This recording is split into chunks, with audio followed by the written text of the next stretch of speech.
Hey guys, what's going on? This is Travis P11. I want to thank you for tuning into my channel this evening, and I'm going to go through my Q&A for my 400 subscriber contest. I had some questions that were posted a little while ago from viewers, and I want to go ahead and share those answers with you. First things first, Sir Poopsalot, hey bro, this is coming your way. This is the spotting scope that you won in that drawing that I did the other day on my channel for the 400 subscribers, so it's coming at you. I'll be giving you that information soon. Ammo Cat's hanging out with us, and let's go ahead and get started, all right? First things first, from Timothy Thomas, what are your thoughts on running a red dot on a shotgun? I would say no for home defense unless you have a red dot that's going to turn on as soon as you pick up the gun automatically. I was thinking maybe there's some Trigicons that do that or some other aim points. Yeah, so I would say no red dot for home defense. You'd want to stick with maybe a ghost ring sight, possibly like a True Glow setup with fiber front sights and rear sights. By the way, I'm not a gun expert. These are just my experiences with some of these firearms and what I'd recommend to you. Let's see here. Yeah, so for home defense, you want something that's got fast target acquisition, that's not going to take a whole lot of time to get on target because you're not going to have a lot of time. Next question from Jim Burgess or Burgess. How'd you come up with Ammo Cat? That was actually a nickname that a watcher, that a viewer on my channel gave Ammo Cat. It kind of sounds like Ammo Can, so I like to use it. Unfortunately, she only responds to Dharma. Hopefully you guys can see her. But Ammo Cat's when I tend to refer to her. She'll sit there and watch me clean my firearms. She doesn't mess with my tools or anything. It's kind of cool, actually. It's almost like having a dog, but she's a cat. So there we go. Sir Poopsalot, if you can only have 3 guns for any contingency, and you can only have one attachment or replace one part on each of these guns, what would you do? I would stick with my, I'm thinking, you know, all-out SHTF situation where there's not a lot of resources available to maintain my firearms. I would stick with the AMD 63 or any AK-47, a Glock 17, and then I love my H&R Partner Pump Shotgun. I know it's a Chinese-made 12-gauge, but that thing is just solid. And Maverick 88 would be another alternative that you could consider too. I'm just looking at the questions as we run through this. I would put a rail on each one of those with the light, or use the rail on that firearm with the flashlight, because I think it would be great for home defense. It's definitely something you want to think about. You know, lighting situation. Are you going to be able to carry a flashlight in one hand with your firearm in the other the whole time that you're using it? So definitely a rail with some sort of a flashlight. So that's from Sir Poopsalot, the winner of the contest. 300 Blackout opinions. I'm going to pull the nut and fancy card on this one. If you use 300 Blackout for its intended purpose, which is going to be close quarters combat, SBR, suppressed, subsonic ammo, yeah, I think you definitely can't go wrong. You've got a lot more takedown power than the AR, but you know, it does give you that option to not go with the 7.62 by 39 round. I wouldn't recommend it for hunting. Stick with a 308, 30-06 if you're going after medium to large size game on up for size. Yeah, 300 Blackout's cool. The fact you get into 300 Blackout for, you know, for about the same price as a standard AR, like a Bear Creek Arsenal, for example, for like 20 bucks more or 50 bucks more than a regular AR, go with it. You know, a lot of the equipment that you have for the AR is going to work on your 300 Blackout rifle anyway, so I think it's a good budget choice if you want to up the power quotient in your rounds.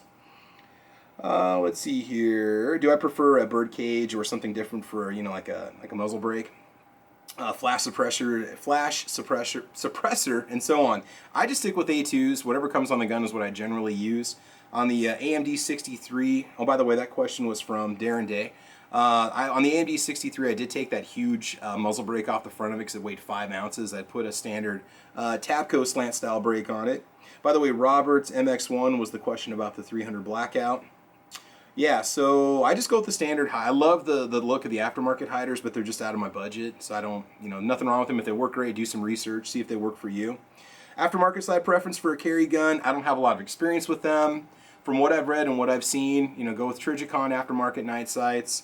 I like their quality. Also, True Glows are fine too. My stepdad has those on his Taurus PT111 G2, one of his G2s, and I got a chance to shoot with them, and they're very nice. They light up well.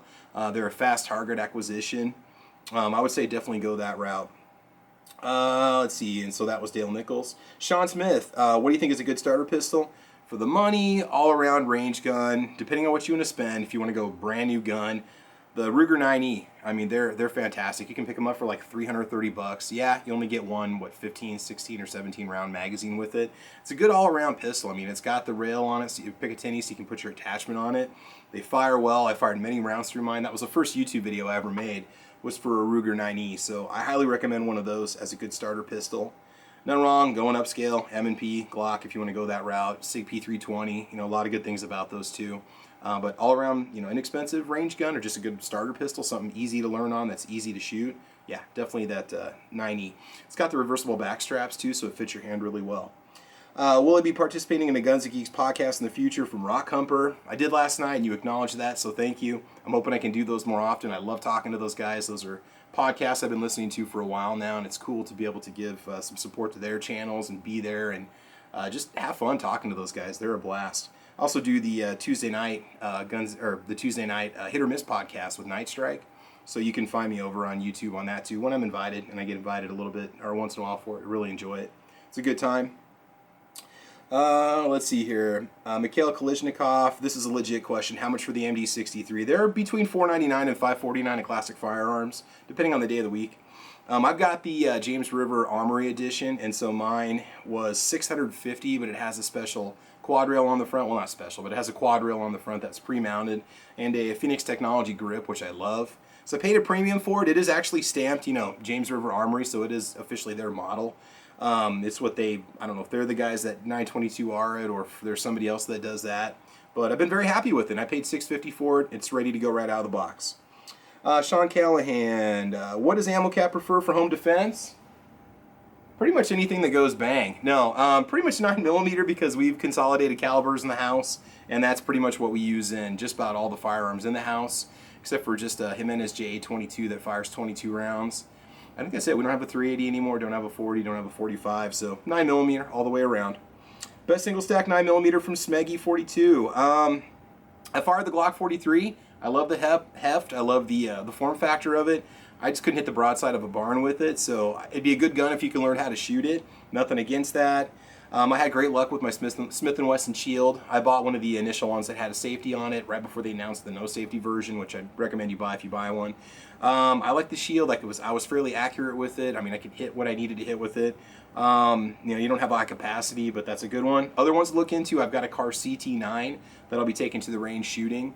Also, there's a Walther CCP that looks pretty cool too. There's a lot of different models out there, but I've only fired a Glock 43 in a single stack. When you're talking 9mm, 43, and also the Shield. So that's all I have for experience right now. So either one of those two I think would be solid choices.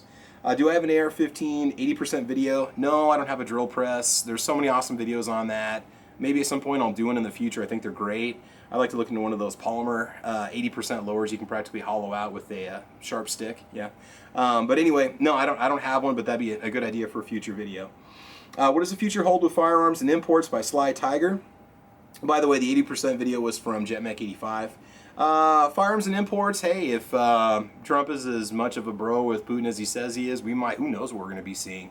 I think maybe you'll see some numbers of Mosin start to increase. The prices might decrease on them, but on a lot of those imported rifles, there's kind of an established market value, so unless we really get flooded with them, I don't know if you're going to see a lot of prices drop off or not. Maybe get more Chinese imports. I don't know. Good question. I would hope to think it would get better. AR versus AK from Nick C. Which do you prefer? Love shooting the AK just because of the thump behind it, the power that it has, the potential range and effectiveness of it. I love shooting the AR though because of the lack of recoil, the fast follow-up shots. The accuracy with it is great too. Hate cleaning the AR, not so much. It's not really a problem with the AK. Which one do I prefer? The AK feels a lot more robust, like it could definitely take a lot more damage before it would fail. This is a tough one. I'm gonna have to, jeez man, this is a tough question. I love shooting that. I love the trigger on the AMD63, so I'm gonna give the edge to the AK, and that's just because it's cheaper to shoot. I get 40 rounds of Tula for 10 bucks, and it's an easier gun to clean. I can maintain it with less maintenance. I just go with the AK, just all the way around. It's just robustness overall, and so on. Dead Horse 1, Bear Creek AR-15 accuracy results. I was shooting about an 1.5-inch group at close to 100 yards, and that was just using my little Sight and Clean stand that I use. I need to get out and sandbag it, put an optic on it, but out of the box, red dot accuracy or iron sight accuracy, you're looking at roughly an 1.5 inches at 100 yards. I can live with that. I'm fine with that. I'm not doing match target grade shooting with that thing, so, but it's been a great firearm. I put 500 rounds to that Bear Creek AR. I paid $4.99 for it. I did put a Magpul sight on the back and just an inexpensive red dot sight on the top, and I've been very happy with it. It's been a great gun. No, chamber doesn't look rough, man. That thing is smooth inside. It's nice and worn in now. Everything's fitting well. Barrel's nice and clean it's got great rifling inside of it. D. Johnson, what was your first firearm? First firearm I ever bought, it was a Remington Viper 22 semi-automatic rifle. It was either a 522 or a 722. That was the first actual firearm that I purchased with my own money. We did have some Lorson C9s in the house that my dad bought that we'd go plink around with and so on. My first actual handgun that I purchased was a Glock 20 that I bought from a father of a close friend of mine. And then after that I had sold the Glock 20, unfortunately, and bought a Smith & Wesson SW99, and it pretty much took off from there. And that's it. That's all I have for questions for tonight. So D. Johnson, thank you for that one about the first firearm. Definitely a good question. First milsurp weapon I ever purchased was a Enfield 308 Ishapore edition. Paid like $125 from it, $100 from a pawn shop. And that thing was really cool. It was definitely a contrast from the Remington Viper. So anyway, guys, thanks for tuning in. Thanks for watching. Thanks for checking out the channel. I've got a slew of videos I need to bring you. I need to get out and film. Weather's going to be interesting. If it's really nasty out, I might not go out and film. Or if I do, I might just hammer out 2 accuracy tests and 2 range reports in one shot and go from there. Got the Taurus PT111 I want to bring you. The Car CT9. Stan over at SS Pawn. Great pawn shop. Check it out. Contact info will be in the bottom of the video. He hooked me up with an Smith & Wesson M&P 9. I've never fired one before, and I'm looking forward to it, and believe it or not. Yeah, so there you go. Thanks for watching, guys. Thanks for tuning in.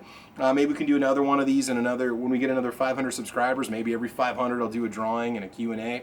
Who knows? You guys had some great questions, so thanks a lot. Okay, thanks for tuning in, guys. Have fun, be safe, and we will talk to you soon. All right, it's Travis P11, and I'm out.